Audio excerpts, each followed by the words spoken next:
En primer lugar, el agradecimiento nuevamente a Laura por esta oportunidad. Laura, Juan Carlos son egresados de la maestría en Derecho Procesal de la Universidad Nacional de Rosario en Argentina, donde nosotros todos los años brindamos alguna sesión como profesores visitantes, alguna charla como profesores visitantes, y es allí donde es una maestría de carácter internacional, de tal forma que lo que nosotros hacemos allí es esto, multiplicar amistades, de tal forma que cuando llegamos a algún punto de Latinoamérica, generalmente hay siempre una o más personas que conocemos y que nos brindan la gentileza, las atenciones, pero por encima de todo, estos espacios académicos que nos permiten hacer este puente, este diálogo. Como cuando Laura nos comentaba acerca de la parte de derecho empresarial, la parte que de alguna manera sea de negocios internacionales y todo este tema que los atrae a ustedes, que los congrega a ustedes, siempre yo suelo decirle que desde el punto de vista constitucional tenemos una gran ventaja, porque al ser la Constitución la norma que está en el vértice superior de la pirámide jurídica, ¿no? Es como si subiéramos al último piso, ¿no? del edificio más grande de Medellín, y desde ahí podemos ver absolutamente todo. Eso es lo que pasa desde el punto de vista constitucional. Si esta sesión, si esta aula no fuera, digamos, del ámbito de derecho comercial, si fuera un aula, digamos, la clase fuera de derecho de familia, o la clase fuera de derecho penal, o fuera de derecho administrativo, igual, desde el punto de vista constitucional hay esa facilidad, porque, como ustedes saben, la Constitución, al estar en ese vértice superior, se convierte en la norma básica y fundamental de todo el ordenamiento. Ustedes pueden tener la norma más especializada, por ejemplo, en el ámbito de derecho ambiental, y sin embargo va a haber siempre un cordón umbilical que finalmente debe terminar en la Constitución. Lo que legitima las normas, lo que legitima las leyes, lo que de alguna manera le da validez a los códigos, es que todos vayan de alguna manera en consonancia, en armonía con el texto constitucional. Lo que ocurre es que muchas veces esto no lo advertimos, y no lo advertimos porque nuestras especialidades normalmente tienen legislaciones que son muy específicas. En el ámbito comercial, si ustedes tienen una legislación, si ustedes tienen un código, si ustedes tienen una norma para los títulos valores, si ustedes tienen una ley especial de bancos, de seguros, esa norma generalmente es especializada. Para leerla, ¿no? Hay que leerla sabiendo, porque hay una serie de terminología técnica, porque de alguna manera uno encuentra cierta especialidad. En cambio, en el tema constitucional no. La Constitución, no por defecto, no por falla, sino por naturaleza propia, la Constitución es una norma imprecisa, la Constitución es una norma incompleta, la Constitución es una norma declarativa. Todos los textos constitucionales, sin excepción, regulan, por ejemplo, el derecho a la vida, pero nada más no mencionan así, el derecho a la vida. No mencionan cuál es el límite, no te dicen si se permite el aborto o cuál tipo de aborto, no nos dicen cuál es ese derecho a la vida, si encuentra límite o no encuentra límite en la eutanasia, ¿no? O qué pasa en aquellos países que están en permanente guerra, qué pasa con los militares, qué pasa con su derecho a la vida, se relativiza, es absoluto, no es absoluto, no nos dicen absolutamente nada. Es por eso que muchas veces nosotros no sentimos que el texto constitucional tenga que ver definitivamente con nuestra especialidad, ¿no? Generalmente asumimos, se presume que toda norma es constitucional, y entonces ahí es donde perdemos un poco de vista el texto constitucional. Esa es una primera razón.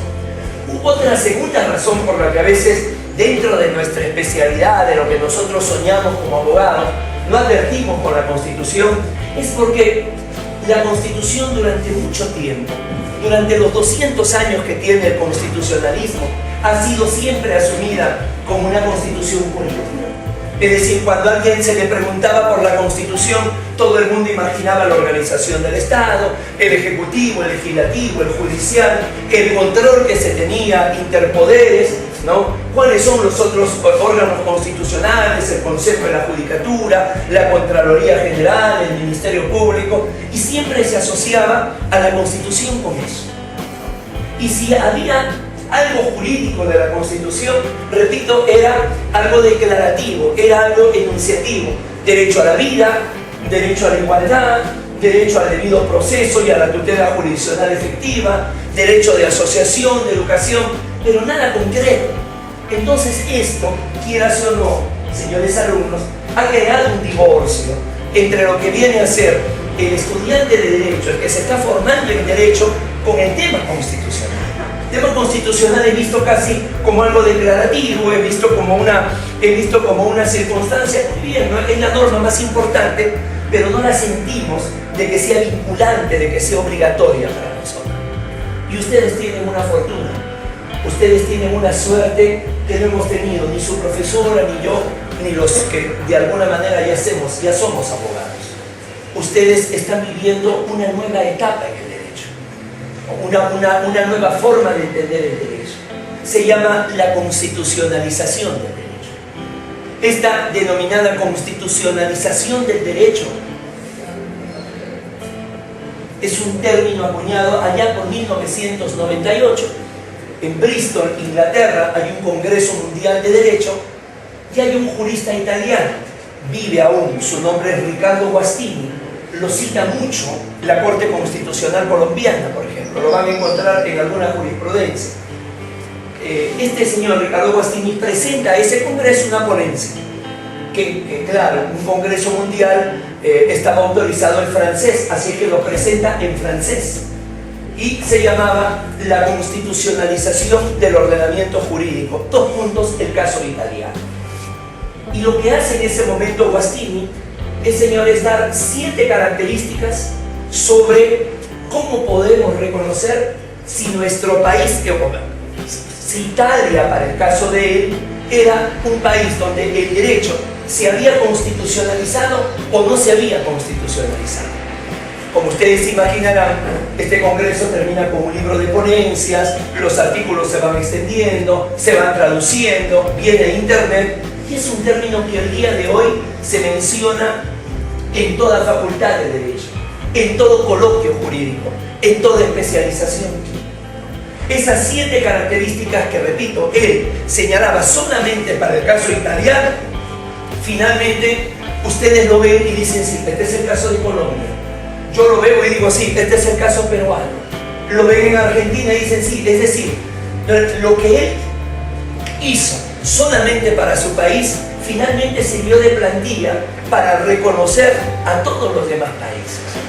El tener una constitución rígida, es decir, que una constitución que no sea de fácil modificación, la tienen nuestros países, ¿no? El hecho de que haya una garantía jurisdiccional de la constitución, lo que se llama el control difuso, el control concentrado, una serie de características donde había una que es muy importante. Una que es muy importante. Por eso es que se llama la constitucionalización del derecho. Esa que es muy importante, señores, viene a ser que la Constitución hoy, este derecho que ustedes están estudiando en la Constitución de hoy, estamos hablando de una Constitución invasora, estamos hablando de una Constitución invasiva, estamos hablando de una Constitución, si quieren ustedes, entrometida. De tal forma que el día de hoy, si ustedes se especializan en el ámbito comercial,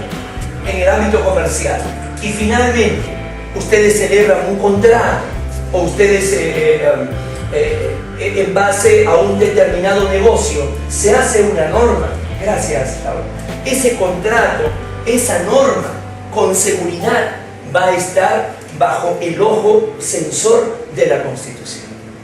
Me explico. En el Perú se han dado muchos de estos casos, ¿no? En el Perú, para que me puedan entender, no tenemos la misma configuración jurisdiccional que Colombia. Colombia tiene una grandeza. Colombia tiene la grandeza de que dentro del Poder Judicial está la Corte Suprema y está la Corte Constitucional. Nosotros no. Para nosotros, muchísimas gracias. Para nosotros, estos son ustedes, y ustedes lo tienen así, ¿verdad? Tienen acá la Corte Suprema, el Consejo de Estado, y tienen aquí la Corte Constitucional. Pero todo pertenece al Poder Judicial. De tal forma que acá, ¿no? Todos tienen, digamos, la misma naturaleza, el mismo ADN. Para el caso peruano no es así. Para el caso peruano, aquí está el Poder Judicial y muy aparte está el Tribunal Constitucional. Tribunal Constitucional es lo que ustedes llaman la Corte Constitucional. Entonces se producen permanentemente pugnas, que son mucho más graves que lo que normalmente ustedes denominan el choque de trenes. Es el choque de poderes.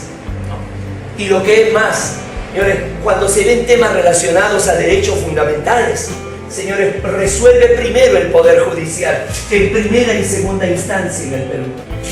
Pero si el Poder Judicial no le da la razón al demandante, no le da la razón a quien dice, me han vulnerado mi derecho fundamental, la instancia definitiva, la tercera, es el Tribunal Constitucional. Con lo cual, si ustedes se dan cuenta, el tribunal estaría por encima del Poder Judicial. Y esto origina una serie de trastornos y una serie de patologías en el ordenamiento peruano. Pero, insisto, cuando hablamos de la constitucionalización del derecho, estamos hablando de la constitucionalización del derecho comercial.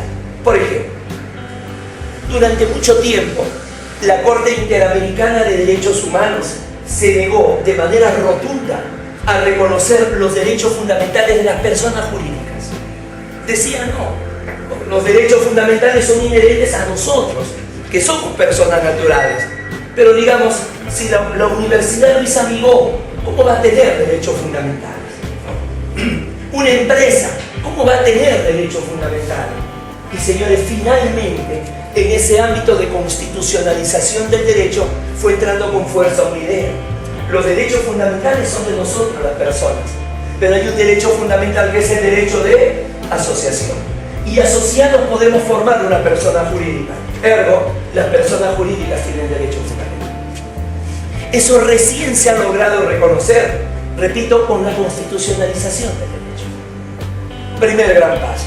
Y segundo gran paso, desde el momento que se dice que las personas jurídicas tienen derechos fundamentales, se han dado una serie de procesos, ¿no? Sobre todo de amparo, como lo llamamos nosotros. Ustedes lo llaman acción de tutela, ¿no? Para la protección de derechos fundamentales, donde se nota esto. Dos ejemplos para poder ilustrar lo que estamos señalando. Primero, en el Perú se estableció que el transporte público de pasajeros, el transporte interprovincial, digamos, de Medellín a Cali, de Medellín a Bogotá, etc. Esos buses que transportaban, señores, por una cuestión económica, en el Perú se utilizó los llamados buses camión. Es decir, inicialmente habían sido camiones, pero que después habían sido adecuados con asientos, etc., para hacer buses. Y el precio entre adquirir un bus, digamos, era de $200.000 y un bus camión era de $70.000, con lo cual había una marcada diferencia, de tal forma que muchas empresas se formaron a raíz de los buses camión. Pero además esto bajó el precio de los pasajes, de tal forma que había empresas que tenían un servicio con este tipo de bus y otro con este tipo de bus. Pero ¿qué pasaba? Que en países como los nuestros, que son países andinos, que para llegar a un lugar hay que dar toda la vuelta a la montaña, son muy frecuentes los accidentes de tránsito. ¿Y qué ocurría? Que cuando se accidentaba un bus, como estaba, digamos, preparado para llevar personas en un bus compacto, el grado de lesiones y muertes era mucho menor que cuando se producía la colisión de un bus camión. Porque el bus camión en su estructura no estaba preparado para llevar personas, de tal forma que al colisionar el número de víctimas se multiplicaba. El Ministerio de Transportes y Comunicaciones del Perú dijo: señores, hasta el año 2010 nada más van a circular los buses camión. Y en adelante el servicio público de pasajeros va a tener que ser en un bus compacto. Como ustedes comprenderán, la mayoría de empresas tenía el buscamión. Presentaron la demanda de amparo, presentaron la acción de tutela diciendo: nos están vulnerando 3 derechos fundamentales. El derecho a la libertad de empresa, el derecho a la libertad de trabajo, porque si no tengo la posibilidad de cambiar de buses, todos mis empleados quedan sin trabajo. Y tercero, el derecho de la población a acceder a un servicio de transporte público a bajo precio. Señores, este caso fue resuelto por el Poder Judicial y luego llega al Tribunal Constitucional. Y ahí se produce una vez más esto que tanto en el Perú como en Colombia, como en México, como en España, como en Italia, se llama la colisión de derechos fundamentales. Es decir, nunca antes se había producido esto. Este es un fenómeno del siglo XXI, este fenómeno. Entonces, por acá está un derecho fundamental. ¿Qué cosa es un derecho fundamental? Un mandato de optimización.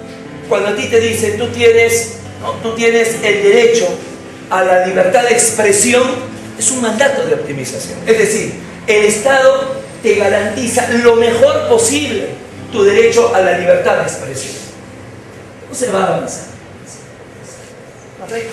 Pero si en esa expresión, en esa libertad de expresión, ¿no?, tú tocas, digamos, mi derecho al honor, te puede decir: mira, ¿sabes qué? El profesor peruano vino drogado, ¿correcto? Y eso ustedes lo sacan, digamos, en una publicación de la universidad. Estás afectando mi derecho al honor, que también es un derecho fundamental. Y entonces este es mi derecho fundamental y también es un mandato de optimización. Mi derecho al honor, el Estado me lo tiene que proteger lo más que se pueda. Y acá choca. Ese conflicto de derechos fundamentales, que atención, no es que sea esto del todo cierto, pero es la teoría que han asumido la Corte Constitucional de ustedes y mi Tribunal Constitucional. Señores, se resuelve con el llamado test de ponderación. Test de ponderación que crea un filósofo del derecho, vivo aún, alemán él, llamado Robert Alexi, donde dice, señores, que acá hay que ponderar cuál de los dos pesa más. Y eso pasó. ¿Qué hizo el Tribunal Constitucional peruano? Puso en un platillo lo que decían los transportistas: el derecho a la libertad de empresa, el derecho a la libertad de trabajo y el derecho al bajo costo del transporte que tienen los usuarios. Pero al otro lado puso, señores, lo que señalaba el Ministerio de Transportes. Él dice: no es que nosotros no querramos que haya empresa, no es que nosotros querramos que haya peruanos despedidos. Lo que estamos cuidando es la vida de las personas. Acá le pusieron el derecho a la vida. Evidentemente, si tú pones en un platillo el derecho a la vida, nunca nada más va a pesar eso. Con lo cual, le dieron la razón al Ministerio y declararon aquí esta acción de tutela, esta demanda de amparo, la declararon infundada. Hoy, legalmente, ya no puede circular ningún buscamiento. Fíjense cómo en el ámbito netamente empresarial ingresa el tema constitucional. Segundo caso. El Perú, por la situación que vivió, la situación de terrorismo, los desórdenes económicos, los desgobiernos, toda esta situación que, como conversábamos con Juan Carlos, él le dio un nombre que a mí me gusta mucho: democracias imperfectas. En el Perú hubo un momento en que el Estado se tuvo que deshacer de una excesiva burocracia.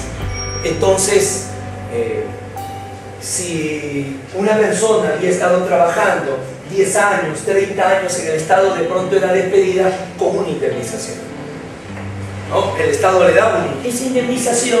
Algunas personas las invirtieron, algunos pusieron su pequeña bodega, su pequeña tienda, su pequeño negocio. Otros se compraron un automóvil y se hace taxi, ¿no? Justamente he venido con mi familia y mi hijita, la menor de 6 años, Grecia, me decía: todos los taxis son de color amarillo. ¿Por qué? Porque allá en el Perú cualquier automóvil puede ser taxi. Si yo puedo salir de dictar clase en la universidad, pongo un letrero de taxi y puedo hacer servicio de taxi.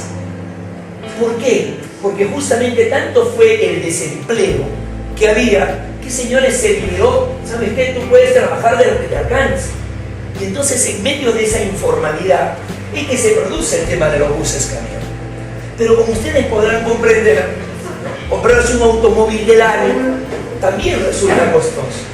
Y un automóvil de segunda, a veces en nuestros países, por el mal estado de la carretera, en 5 años ya es un auto bastante viejo. Entonces en el Perú se toma una modalidad, la importación de vehículos usados. Primero de Japón y después de Corea. 2 o 3 años para las pistas, para las rutas, para las carreteras que tienen esos países, son autos seminuevos. Y entonces se comenzó con una dificultad. El timón lo tienen a la derecha, como las películas de Mr. Bean, ¿no es cierto? Lo tienen a la derecha. Y eso es imposible, porque ya te cambia todo el panorama de tránsito. Entonces los peruanos, que somos muy ingeniosos, ¿verdad?, se especializaron en los talleres en trasladar el timón de la derecha a la izquierda.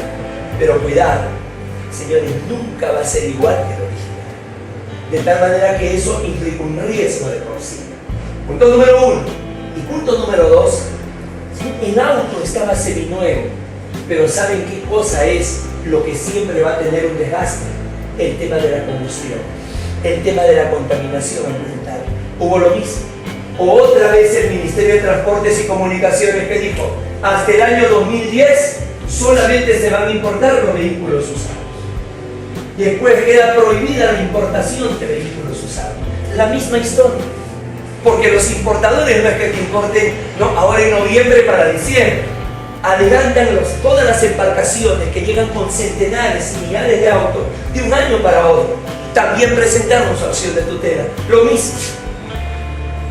Atentan contra la empresa, atentan contra el trabajo, atentan contra el derecho del peruano de comprar un automóvil usado, en buenas condiciones y barato.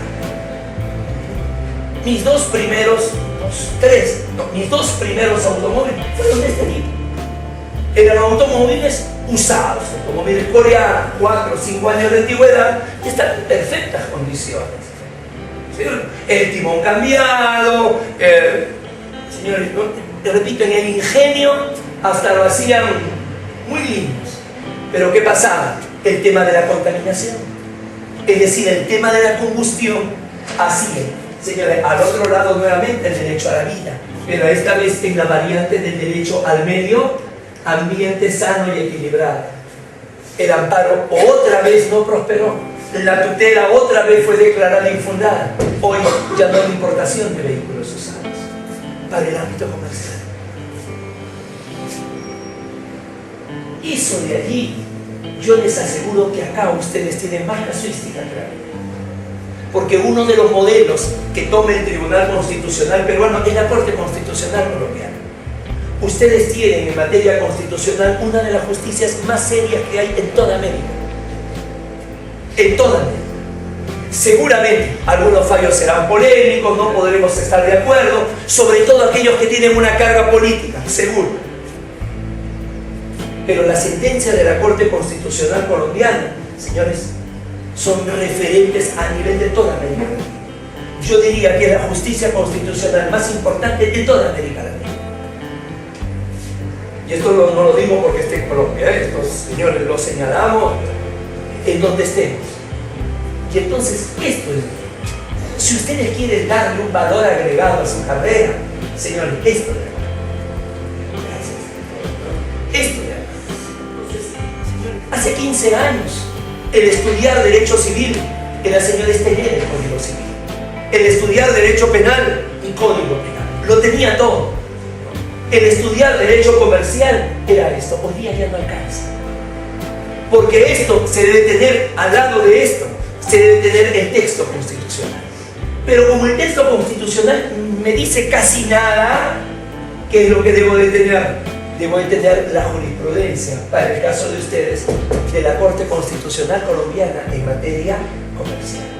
Y todo lo que tiene. El derecho comercial, señores, tiene una serie de aristas.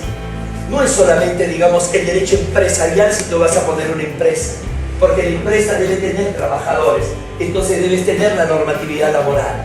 Pero además de la normatividad laboral, la empresa paga tributos, debes tener también lo relacionado al derecho tributario. Y si tú eres una empresa de servicios o de productos, señores, tienes que brindar buen servicio, buen producto por el derecho fundamental que tenemos los consumidores. Entonces también debes de tener esa relación con el derecho del consumidor. Señores, y en medio de todo eso, el ámbito constitucional, sin lugar a dudas, el ámbito constitucional es el que sirve de soporte. Pero repito, el texto constitucional, insisto, es una norma muy genérica, muy genérica. Lo que debemos de ver es cómo se interpreta ese texto constitucional. Y ahí es donde viene el tema de la jurisprudencia. Cuando yo digo en mi época, cuando yo digo hace 15 años al estudiar Derecho, estudiábamos con esto, ¿no? A eso se llamaba el Estado de Derecho o el Estado legal de Derecho. Hoy día estamos en el Estado constitucional de Derecho. Y no es que solamente le ponga acá la Constitución, sino que además, más que un derecho legal, es un derecho jurisprudencial. Lo que tenemos que analizar, que tenemos que ver es eso. Y repito, no va nunca el derecho comercial solo, nunca va solo. Al lado el derecho laboral, al lado, señores, el derecho tributario, al lado el tema de consumidores, de usuarios, al lado otro tema importante también en el ámbito comercial, el tema civil, el tema de las indemnizaciones. Hay delitos que se cometen aquí, va al lado el tema penal, es decir, va provisto de una serie. Por eso es muy importante que en las universidades se brinden sesiones como esta, que son transversales, que son multidisciplinarias. Pero repito, el soporte de todo no se agota en la norma, no se agota en la norma, sino que el soporte de todo pasa por todo ese plexo de normatividad constitucional, que es lo que de alguna manera se ve. Es más, señores, ya como el epílogo de esta pequeña charla que ustedes y Laura me han permitido, no es solamente eso, sino que probablemente a nivel comercial, a nivel de un contrato grande, a nivel de un contrato entre el Estado y una empresa o entre empresas transnacionales, hay un conflicto. Ese conflicto ya no va generalmente al Poder Judicial. Porque un conflicto, digamos, unos 30 millones de dólares que estén en juego, no van a esperar los 3 años o los 4 años que demoren el Poder Judicial. Hoy hay una alternativa distinta, diferente: el arbitraje. Ese es otro tema, el derecho a arbitrar. Y también el arbitraje está señalado en el texto constitucional y está tratado y está desarrollado. O sea, fíjense ustedes el gran desafío que tiene. Todos necesitan también del derecho. Y el gran error que se comete es pensar que aquí está todo el derecho. Este es gran parte, y esto es muy importante, pero que al mismo tiempo, detrás de todo esto, está un texto constitucional que es el que le da soporte a toda nuestra existencia. Todo. Desde nuestro nacimiento, la filiación que hacia nuestros padres, la patria potestad que ejercen sobre nosotros, la obligación que nos tienen de prestar alimentos, la relación jurídica que tienen con la Universidad Luis Amigó, la posesión que ejercemos sobre la vivienda en la que estamos, todo, señores, descansa igualmente en el derecho. Nuevamente, muchísimas gracias, Laura, y el mejor de los éxitos a todos ustedes.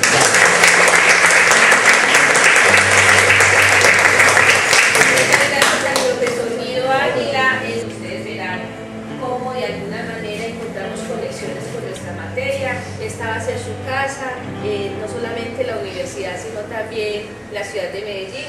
Sabe que tanto le gusta por aquí, siempre lo esperaremos. Y brillante pues su exposición, doctor, porque nos permite tener una visión de lo que es la realidad peruana en la parte constitucional con la colombiana.